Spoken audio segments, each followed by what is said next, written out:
The day the Kaaba was seized, the shocking 1979 siege of Masjid al-Haram. On the morning of November 20th, 1979, something happened in Mecca that the world had never seen before. As 100,000 Muslims performed tawaf around the Kaaba after far prayer, a voice suddenly echoed through the Grand Mosque's loudspeakers. "O Muslims, the day of judgment has arrived, and Imam Mahdi has appeared." And then gunfire erupted. Chaos exploded. 400 to 500 armed men stormed Masjid al-Haram. Security guards were gunned down. Anyone who resisted was shot without mercy. Panic swept through the mosque as terrified pilgrims were forced to the ground. Tawaf of the Kaaba was halted for the first time in modern history. But who were these attackers? Why was the holiest site in Islam seized? How long did the siege last? And who liberated the Kaaba? And what about the alleged role of Pervez Musharraf? Today, we uncover the full story of this dark chapter in Islamic history. It all started like this. Sheikh al-Sabil, the 55-year-old Imam of the Kaaba, had just finished leading the far prayer. As he turned for the usual day, a group of men approached with a coffin on their shoulders. Nothing unusual. Funeral prayers were common here, especially just 20 days after Hajj. But these men wore red-striped headbands.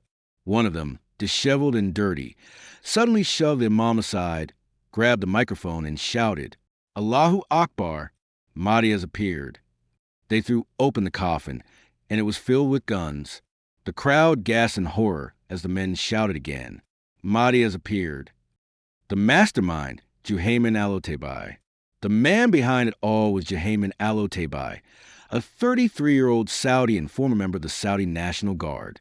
He claimed his brother-in-law, Mohammed bin Abdullah al-Qahtani, was a promised Mahdi, demanding that everyone pledge allegiance.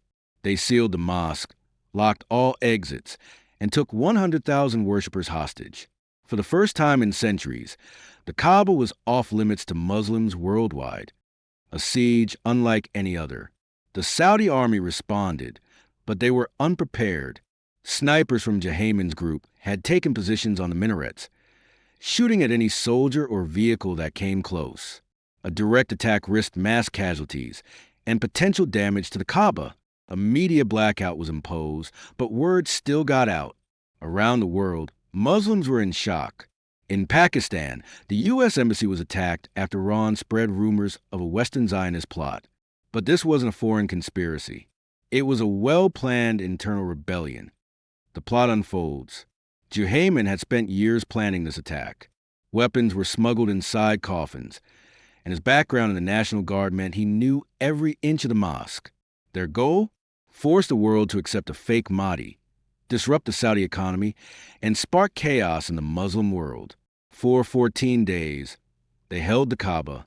Saudi forces tried everything, from ground assaults to helicopter drops, but the rebels fought back fiercely, turning the tide. Then, a critical event changed everything. Qahtani, the so-called Mahdi, was shot and killed.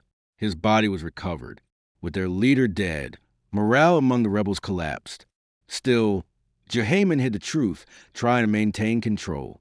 Meanwhile, Saudi forces debated drastic measures, including flooding the tunnels and electrocuting the rebels, but lacked water. In desperation, France was called in. 3 elite French GIGN commandos converted to Islam on paper and entered Mecca with a plan: use gas to subdue the rebels. Though limited in effect, the final assault began. Grenades through walls, close combat. The rebels were exhausted, starving, and out of ammunition. On December 4th, after 2 weeks, Juhayman surrendered. His final words to Prince Turki al-Faisal: "Tell King Khalid I won't do it again." But it was too late. Juhayman and 62 of his followers were publicly executed. Musharraf's alleged role? In 2016, rumors claimed General Pervez Musharraf played a role in liberating the Kaaba. Politician Ahmed Raza Kajuri praised him on live TV, but Brigadier Jawed Hussein immediately debunked it, saying no Pakistani commandos were involved. Musharraf's own book, In the Line of Fire, mentions the year 1979, but not the Kaaba siege. He wrote that he was an instructor in 1979, not on any special mission. While Musharraf proudly recalled the Kaaba's door being open for him, He never claimed to have liberated it. The legacy: this was the first time in modern history that the Kaaba was attacked and tawaf was halted. It exposed security flaws, shook the Muslim world, and led to major reforms in Saudi Arabia. The 1979 siege of the Kaaba remains one of the most shocking and mysterious events in Islamic history, a tale of fanaticism, deception, and resilience. Subscribe to the channel for more untold stories from history.